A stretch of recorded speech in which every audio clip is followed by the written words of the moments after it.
சாலையோரத்தில் நின்று கொண்டிருந்த பேருந்து மீது படார் என்று வந்து மோதிய சொகுசு கார்.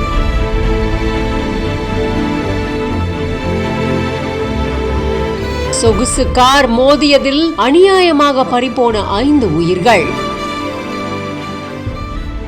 ராமநாதபுரம் பக்கத்துல உச்சிப்புள்ளி அடுத்த பிரபன் வலசை அப்படிங்கிற பகுதியில அரசு பேருந்துல போய்கிட்டு இருக்கும் போது திடீர்னு பேருந்துல பயணம் செஞ்ச பயணி ஒருத்தங்களுக்கு வாந்தி வந்ததை தொடர்ந்து அரசு பேருந்து ஓட்டுநர் பேருந்த ஓரமா சாலையில நிறுத்தி இருக்காரு. இப்படி இருக்க ராமநாதபுரத்துல இருந்து ராமேஸ்வரத்தை நோக்கி வந்த சொகுசு கார் ஒண்ணு நின்னுகிட்டு இருந்த அரசு பேருந்து மேல பயங்கரமா மோதி விபத்துக்குள்ளாகி இருக்கு. இந்த கார்ல பயணம் செஞ்ச ராஜேஷ், செந்தில், மனோகரன், பிரணவிகா, தர்ஷ்லா ராணி, அங்காள ஈஸ்வரி அப்படின்னு 5 பேர் சம்பவ இடத்திலேயே உயிரிழந்திருக்காங்க. மேலும் 2 பேருக்கு காயங்கள் அடைஞ்சு சிகிச்சைக்காக ராமநாதபுரம் அரசு மருத்துவக் கல்லூரி மருத்துவமனையில அனுமதிக்கப்பட்டிருக்கிறதா தகவல்கள் வெளியாகி இருக்கு. மேலும் 2 பேர் காயமடைந்து சிகிச்சைக்காக ராமநாதபுரம் அரசு மருத்துவக் கல்லூரி மருத்துவமனையில அனுமதிக்கப்பட்டிருக்கிறதா தகவல்கள் வெளியாகி இருக்கு.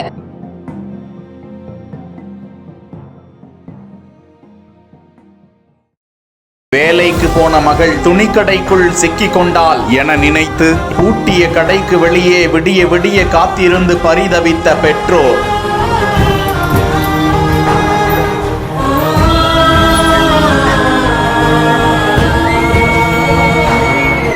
திறந்து பார்த்த போதும் பெண்ணை காணவில்லை. தகவல் கிடைத்ததும் வந்த போலீஸ் கூறிய அதிர்ச்சி தகவல். திருவண்ணாமலை மாவட்டம் கீழ்பெண்ணாத்தூர் அடுத்த சோமாசிப்பாடி கிராமத்தைச் சேர்ந்த இளம்பெண் நகரின் தேரடி வீதியில் உள்ள தனியார் துணிக்கடையில் விற்பனையாளராக பணிபுரிந்து வந்தார். இந்நிலையில் வழக்கம் போல் துணிக்கடைக்கு பணிக்கு சென்ற இளம்பெண் வேலை முடிந்து இரவு 10 மணி ஆகியும் வீடு திரும்பாததால் அவரை தொடர்பு கொள்ள முடியாமல் மகளுடன் பணி செய்யும் பெண்களிடமும் விசாரிக்க வேலை முடிந்து வெளியே வந்த பிறகு தனது டிஃபன் பாக்ஸை மறந்து கடைக்குள் வைத்து விட்டதாக சென்றார். அதன் பிறகு நாங்கள் அவரிடம் பேசவில்லை என தெரிவித்திருக்கிறார்கள். இதனால் பூட்டிய கடைக்கு வெளியே ஓடி சென்ற பெற்றோர் அங்கு இரவு நேர காவலாளியாக இருந்தவரிடம் இது குறித்து கூறி உள்ளே தங்களது மகள் சென்றது தெரியாமல் பூட்டி இருப்பீர்கள், உடனடியாக உரிமையாளரிடம் சொல்லி திறந்து பாருங்கள் என கதறி இருக்கிறார்கள்.